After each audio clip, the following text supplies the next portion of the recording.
Where? What, down when the van stopped from the ciudad. Yeah, it was. Yeah.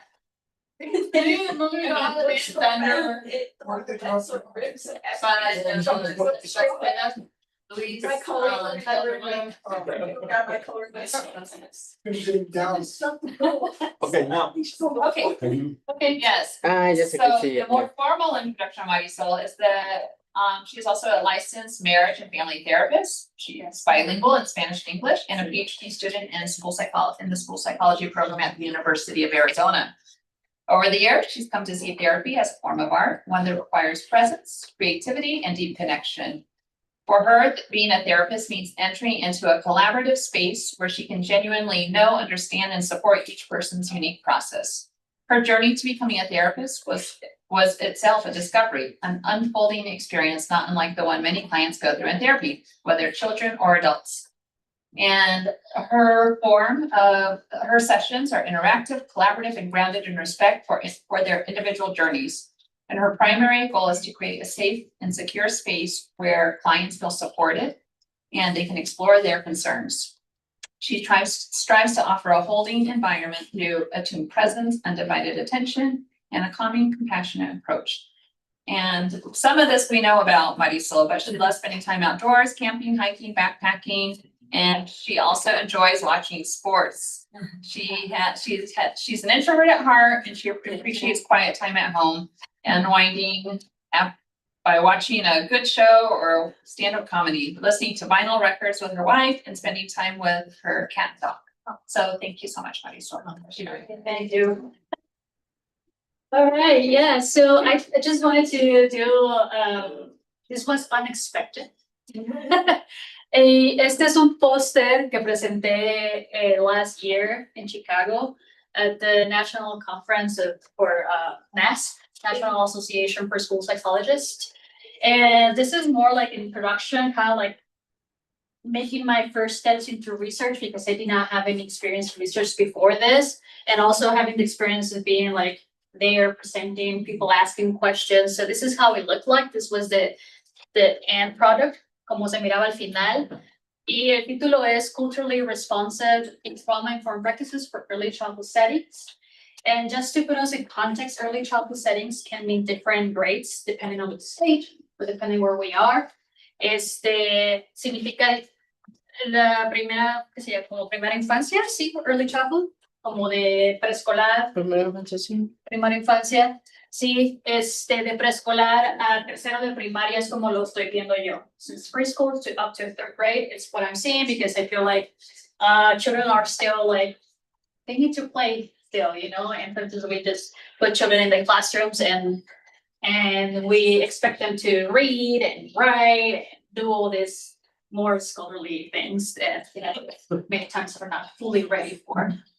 Pero I just wanted to show you how it looked. This is the poster that I presented there at the conference. But I made slides to make it easier for us. So can you switch for the slides, please? La de presentación. Sí, las diapositivas, por favor. Ahí vamos a ponerlo así. Sí.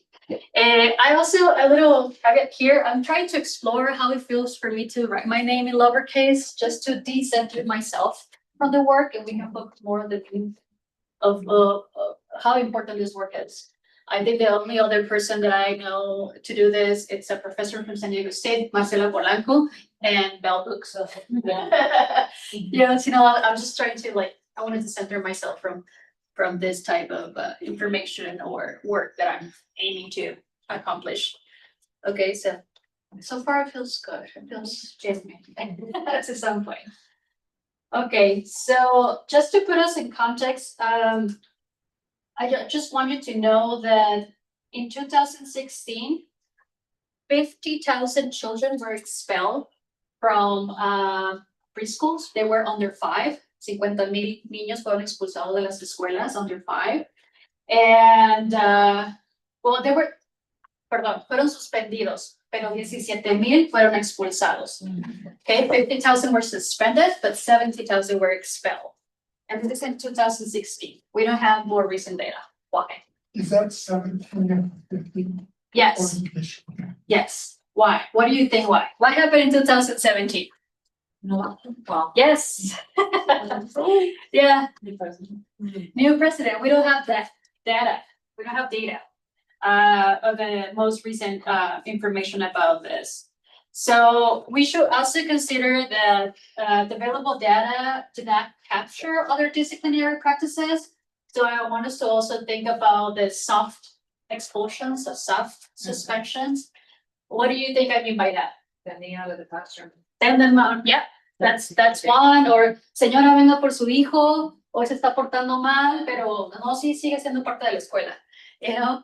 But that's a soft suspension, you know, but that's not recorded, you know? Or like another reason is like, yeah, we're not the good fit for your son. This school is not the right fit for your son, you know, or daughter. You know, so those things are not recorded. It's we don't have data about that. So that's why they're called soft suspensions or soft expulsions, because then that's at some point for the parent is like, I'm not gonna bring my kid here anymore. You know, so that's why it's called soft. So a little bit of background. The National Child Traumatic Stress Network and NCTSN emphasizes that creating and trauma-informed practice is imperative. It's very important for the classrooms. And let me go back here. And the overall mission of the education system should be this one, to create trauma-informed practices. Trauma-informed practices in early childhood education and care have been gaining attention in the recent 2 decades, but however, there's still a lot of work to do in this area. And it has to do with policy, it has to do with, you know, how every state is different. So for example, in the state of Arizona, early childhood is not under the Department of Education. So it's more like a service, and it's not considered education. So that's also why it is important to increase the attention to this topic. Current models, why trauma-informed current models often reflect individualized, westernized frameworks that is very Eurocentric. No está muy centrado en lo individual nada más. El niño se portó mal, mándelo a su casa, póngalo ahí en la esquina, mándalo a otro salón. Entonces es muy individualizado. Nos preguntamos why, what's going on, what's going on with this child. You know, it's something going on at home. You know, where maybe they just moved to this country. You know. Are there like emerging bilingual students perhaps? I don't know. There's so many things to consider, you know, not just assume like, oh, well, there's something wrong with the child. Let's label that child, you know? So that's why it is very important to examine trauma-informed practices through a culturally responsive and decolonial lens. And I'll go a little bit more in what I mean by that. One that acknowledges the diversity of emotional expression, family structures, and healing practices across cultural contexts. So my rationale for this poster, again, it's more like exploratory, but I'll go more into that. It's that cultural responsiveness involves 2 things. One, relational, and the other one is the systemic processes. There are different worldviews, and this is the concept that I really like from Walter Mignolo. He's an Argentinian now in the university. And it's this word of pluriversalidad, pluriversality. What does that mean? What it means pretty much is that there are multiple ways of knowing, of feeling, of expressing. There's not only one way of knowing. There's not only one way of experiencing things. You know, in this classroom, we all experiencing this in different ways. Okay, and you're perceiving and catching different things from what I'm saying right now, right? So you're feeling different ways. You know? So, and he argues that the goal of universality is not a change in the world, but also like invite us to analyze, to change our way of thinking, to go deeper. And if we are able to do that, we can perhaps change the praxis, the way la manera en que practicamos, ¿no? En nuestras profesiones. Yeah, can you do the next one? Yeah. Okay, so 26 to 70% of children experience traumatic events before entering kindergarten. I just want you to sit with that for a little bit, you know, that's a high number before entering kindergarten. children of color disproportionately are being affected by this, and other factors such as poverty further increases the risk. Okay, so 26 to 70%, yes. Do you know a little bit about like where these traumatic events occur, like is it institution big, you know, does it break it down in the It data? breaks down, it varies, you know, but it's more about the context where they live. Family structures, social economic status, exposure to violence. I have a friend, for example, who outside their home, someone got killed, you know, so it varies, you know. And I'm gonna talk about that too, because one of las ideas que propongo es like ver trauma como un continuum, como un espectro, not necessarily like this huge thing that happened to the child, but also it can be other things that can have an impact on the child. So I like to see or think of trauma as a continuum, as in a spectrum. Okay, so CR is culturally responsiveness. So Comfort and others reported that culturally adaptive prevention programs increases the likelihood of family retention by up to 40%. Okay, and this is more related to therapy, but also I think we can consider that data when thinking about schools, you know. So this retention and therapy. Therapy, yes. Yeah, can you go next? Yes. So we can do this activity, but the original one is the one that we have the jar and we just start passing it down and we created a web. Yeah, so I just very quickly, like, what makes a child feel safe and seen? I want you to think about that, or a culturally responsible trauma-informed practice you use or will like to start in your practice. You know, if I had the jar, I would just pass it down and we just started building the web as a representation that we all together can, we need to be all together to support children and create a change for an important. So if anyone has any idea, any of these two questions, what comes to your mind? Listening, yeah. Like just listening, like, or like more active listening, yes. Yes, or more like radical listening, maybe, you know, like I'm fully here, I'm listening to you. Yeah. Happens at your level? Yes, like just, Actually thought about that. I got a friend that once when he met my child that was very little, see, he just kneeled down and to put his eyes in the same bowl. And it was really amazing to see that connection. yes, Just the effort, but it was very meaningful to my child. absolutely. Yeah, I think that's very important because we are in a adult-centric world and the child are always looking like this, you know, and we tell them what to do all the time. You need to follow this, you need to do that. So I think listening, getting at their eye level is very important. See, I guess two that come to mind. One is routines. I know how are really helpful for routines, and it's like, or knowing what to expect. Yeah. And then what's the other? Oh, we try to do a lot of normalizing, talking about feelings. Processing. no, that's huge. Yes. I agree with all of them. I was just trying to reflect on like a teenager. So it's sometimes like allowing them to make choices, but even when they're younger. Or Yeah. their own life, you know, an example of that is like we toured different high schools before deciding the high school my son would choose. And so many people were surprised about that. You let him choose? They thought that the normal thing is for you to choose things for your child. Right. And so it was a family decision, you know, but Yes. he had input in that. And I think that could be even younger ages. Yeah, definitely centering the children's voices to, you know, of course, you're not gonna let them jump over here to the, you know, for safety. When we think of safety, yes, we take the step. But if they're not in danger, why not listening to them? Why not facilitate some of those things that they need or that they express, right? Yeah. All right. Thank you for participating. So I'm gonna go. Can you, la siguiente. Yeah. I use these three frameworks. One is the decolonial thinking. The other one is the relational cultural theory and attachment theory. And I want to emphasize that decolonial thinking, it might look different depending on where you are. I'm using particularly like Mexico, Central America, South America, Caribbean, decolonial thinkers. So for instance, Walter Mignolo is one of them, Aníbal Quijano is one of them, among others. So what I particularly like about this way of thinking is the cost.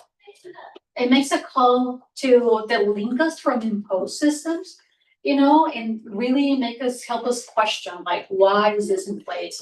Why am I doing this? When we are learning new information, it's like, oh, we just take it for granted sometimes, but it's like, hold on, like, why? Who are you basing this information on? On what population?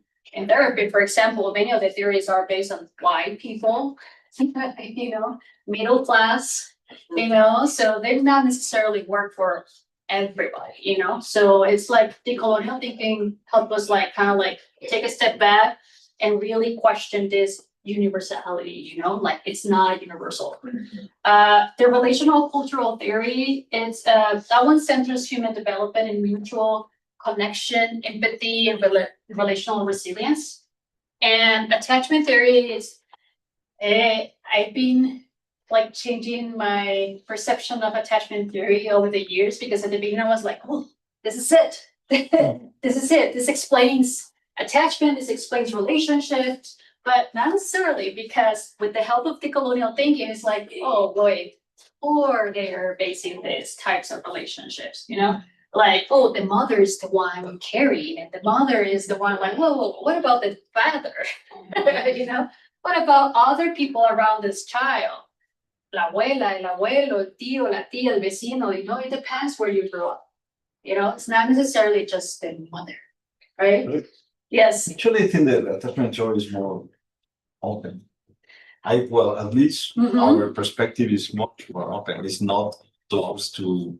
It's actually the figure. It's not the person.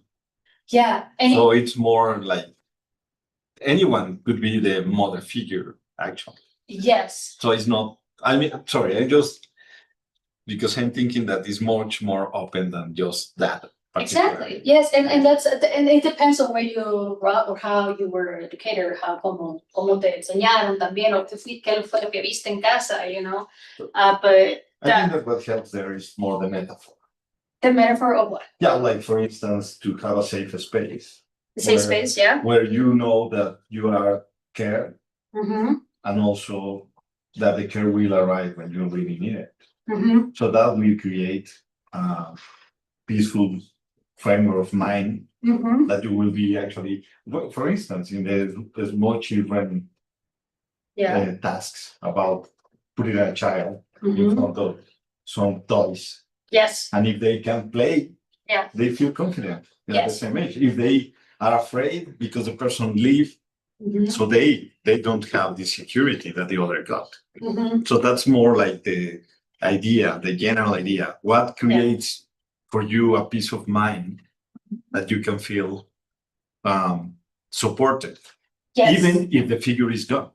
So Yes. that is like the more that those kind of metaphors are more meaningful Mm-hmm. in the way, because those things is something that maybe schooling can provide later to change the narrative of the person. Maybe it depends on the teacher too. Yeah, exactly. Obviously, it could be the other way around.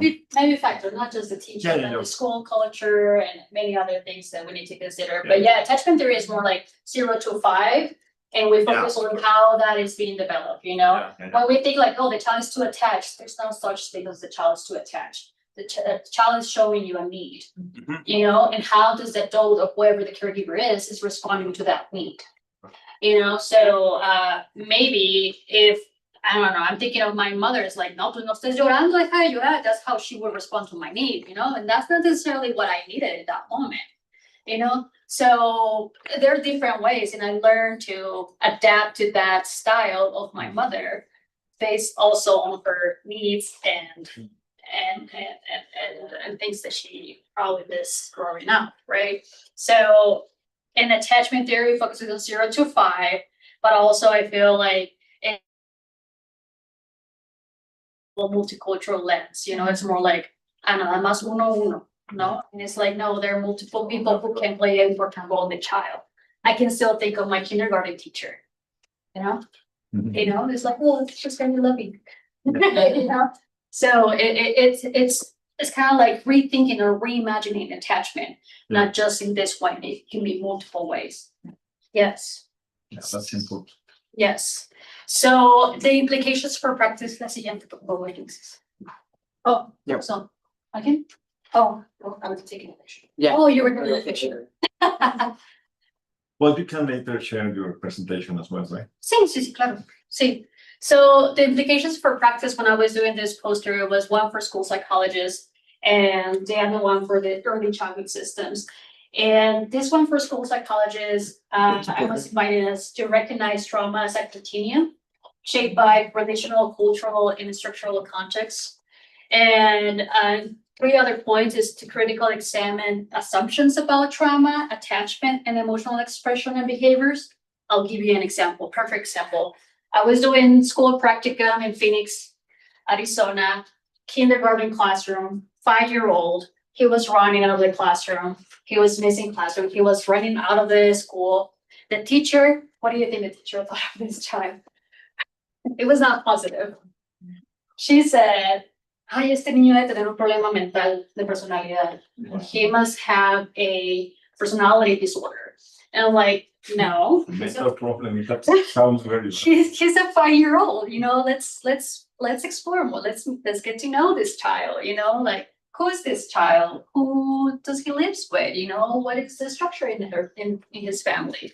So, and I didn't have a strong voice there because I was just like a practicum student. So the teacher would not listen to me. But when I will discuss this with my supervisor, she will be the one like, no, he doesn't have a mental health condition or personality disorder at 5 years old. We need to explore, maybe there's a learning disability that we haven't figured out. We haven't see yet, let's do an evaluation and go through the steps to figure out what he needs in the classroom. Another example, one of my first jobs and one of the things that really made me pursue this type of research is being in a preschool classroom. It was a therapeutic preschool classroom where other children were expelled from other Head Start classrooms. So these children experienced trauma. Like one of them, it was a 3-year-old whose mother experiences schizophrenia, and this child will be locked in the closet for hours, So this child, when he will go to the classroom, is like, okay, go learn. He was not ready to learn. He was ready to defend himself, to fight other people. He was ready to okay, who's next, become like emotionally very hard for him to manage his emotions, and he would just start running around the playground and start hitting everyone without, just by looking at him, he will be just watching you already, So in this preschool classroom, we were like, okay, let's get to know the child, build a relationship, help him feel safe. And then after a year, this child, after many repetition, routine, doing circles, social circles, fostering these social skills and saying like, no, that hurts, being more responsive to his needs. This child was able to share. This child was able to like, hey, are you okay? Or like, oh, he asked if I was okay, but it was through the relationship, through getting to know him and not just labeling him like, oh my God, this child. No, because children start experiencing schooling since this age, and what's the message that we're getting for them, like school is not for you. It's not a place for you. So I think that's one of the reasons I feel so passionate about working with this population of early childhood, because it's the first opportunity for them to experience a positive experience with school. And center the lived experiences of children and families, like I mentioned. I think with those two examples are speak to those points. And the other implications for practice 2.0, can you hit the 2.0. This is more for early childhood assistant. And this is more about shifting the individual pathology and labeling toward relational systemic understanding. Also examine how disciplinary assessment and referral practices may reproduce inequities. One of the things that I've been working with Dr. Vega is thinking of bilingual students as emerging bilingual students. and also centering the lived experiences of children and families as foundational knowledge in shaping these trauma-informed systems. So with this in mind, my hope is that in the future, is that I highlighted the one that I think I'm going to focus on the following year, develop mixed method research on relational climate in early childhood. But also this connects to the other ones, explores how leadership and policy thinks of trauma informed. Like when you hear trauma informed, what do you think? When you hear culturally responsive, what do you think? Understanding more where they're coming from and whether it's possible or how accessible it will be to make changes in the policy. So and around future analysis and practicing the critical lens. But this developed mixed method research, I was talking to one of my future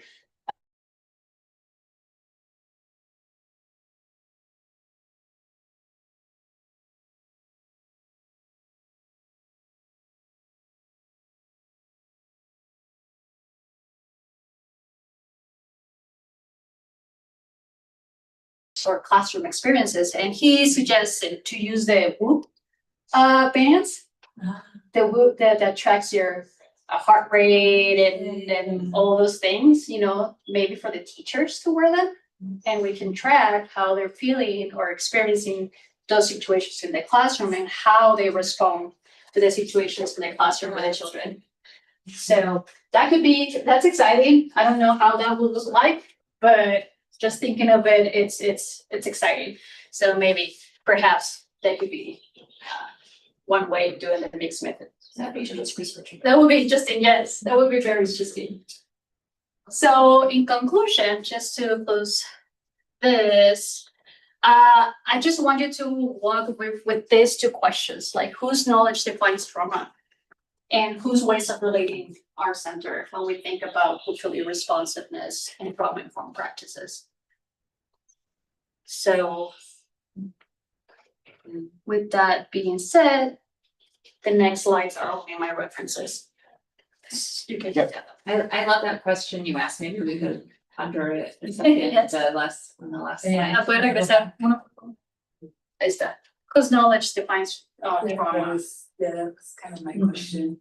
Because I know you had talked about a spectrum, but like I obviously think like trauma informed care or practice is so important. And like, and then probably because I'm not in your field, one concern I always have is like teachers when they hear this. It's kind of like there's a study that uses eye tracking technology asking teachers to find the children misbehaving, and no children are actually misbehaving, but they target and the Black children, right? Yeah. Their eyes. So when I think about teachers and thinking, oh yes, I want to be trauma informed, these again narratives of, and of course there's reality too. I mean, people that come from communities that have more systemic barriers experience more trauma. Yeah. But I think sometimes teachers, like when they think of trauma, they automatically think, oh, it's the Black and brown kids. They're the broke, like them thinking of them as broken. So I mean, I'm excited that you're contributing to this. Now, how do we really think about this deeply and through a cultural, like a decentering the white gaze and things like this. So I'd just love to hear more about how we're thinking about trauma. Yeah. Yes. Hopefully, yes. It's a long way. But yes, definitely. I think I feel like I can. Am I in your program? Do they talk about this, like trauma informed practice? Well, we have I guess learning disabilities and all the working with that kind of stuff. It was briefly touched on, but nothing too deep yet. It's more just how to develop a plan, observing children and trying to see what's going on. With capital violence in schools and communities class, which very much falls under this. And you plan crisis intervention plans, either natural or socially caused. I was also wondering for along there in medicine, what you are thinking about the certain scenes, explaining pediatrics. Yeah, recently when I took a test on kind of medical ethics, we kind of touched a little bit on trauma informed practice kind of mainly more for adults, but I really like to explore more of those with children. Yeah. Yeah, looking to them. You know, a good example of that is, when someone was born, sometimes they're born with little like dark spots on the back. And the pediatrician was saying, oh, these are normal, especially in more melanated kids. And, but they were saying, oh, you can just like take pictures of it so that you have proof that they were born that way. And all I'm thinking of is like, you want us to have like naked behind for pictures on our phones of a baby? Like, yeah, that's not gonna cause a problem for us, Right, So, yeah, an assumption that, there's been violence. yes. Right. Same again. Yeah, or I have here in medicine too, that Black people, they don't get pain medication because they believe they can't handle the pain better. So it's like what? Or women also who are in pregnant or in labor, that they like they can handle it a little more. Yeah, I think I agree with you. It's like what is gets defined as trauma, right? I'm thinking about assignment that I gave my students once about going into the communities where they work and defining like the strengths and the challenges. And some of the challenges that they defined were just ways of living. Yeah. Right? Oh, the houses are painted this way, or the people decorated this way, held together. But and I was like, well, that's more like ingenuity, right? Like I was thinking about these people that have so little resources, but they still manage to make their house beautiful, or and so it's interesting to think of. I love the question too because of what actually designates it versus they might go in there and say, oh, this community is in shambles and This traumatized child. this air conditioning, or I mean in Arizona. But like just these other kinds of things rather than the structural.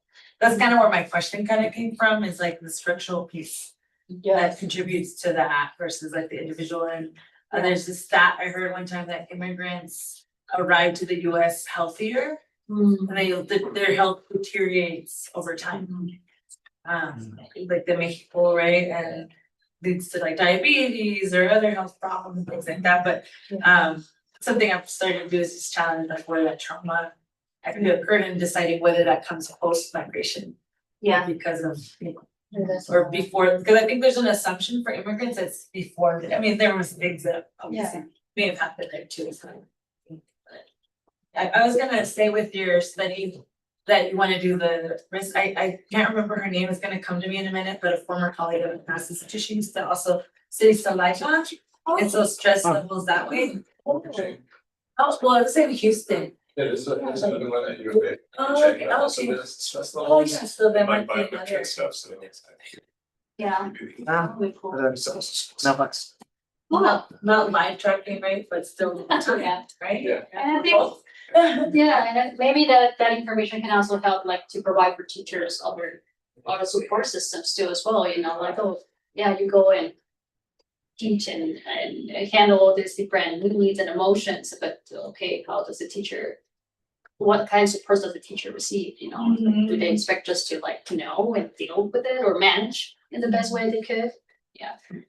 Sheesh. So there's so many things, that connect at the end. So many ways that you can have some amazing data. Yes. Teach us so much, so. Wait, I only got. Okay, yes, there you go. So you mentioned, like your vision on what type of community that you are wanting to focus on. Is there something more specific? You said like the borderlands, right? I was thinking more the Borderlands because that's where my work has been.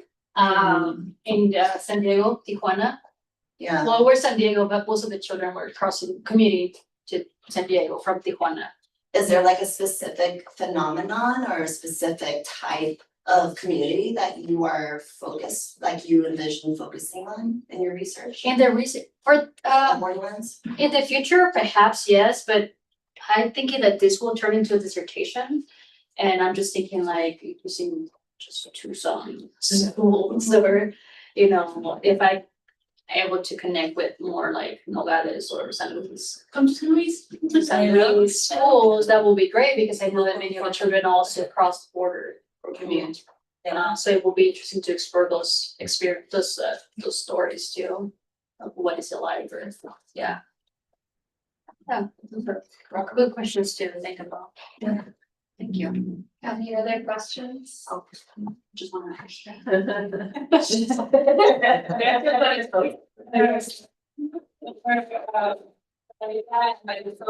Don't forget to put this on your CV, you've done an international presentation. Yeah, I hope that folks also get inspired to continue to share work when it could be something you already bring, right? If you're already doing, continue developing those ideas as well, so. This is separate. Yes. For those who might wanna go to Dr. Lopez's talk tomorrow. Might be good to meet at the Escuela Normal like at 4:45. Okay. You could just walk up to President Bentexiet, that's about 10 minutes. If that's easier, you can go, I'm just trying to organize it if you want to go as a group. But it's very close, there's gonna be a lot of people on the street tomorrow. So, Oh, yeah. because of the fiesta de San Juan. So there's gonna be a lot of people walking out that way. It's gonna be very, not as crowded as Mexico City. There's gonna be a lot of people on that street, the Presa.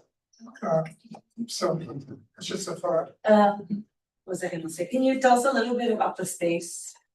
Just on this a bit, because I don't think that. I did talk. Oh, you did talk about it earlier, I'm sorry. But- It's gonna be on the second floor. And it's That's kind what of it's about. it's a very kind of informal place where we're meeting. And, you know, we're gonna have your set up and if you want a PowerPoint. Or rather, like, what's that space usually Oh, about? what is it? Yeah, what It's is? been changed, it used to be a home. And now it's been turned into a number of, maybe some offices, maybe they're selling handicrafts, maybe there's a restaurant there. Incredible It's just- coffee shop if you get. There's coffee as well. Yeah. It's coffee there as well, right? Yeah. Yes. There. So, Okay. and then from there up to the festivities are very short. Walk. So stop, talk to us for a little bit, make it interactive as well. And I know some of you already attended my talk in Tucson, so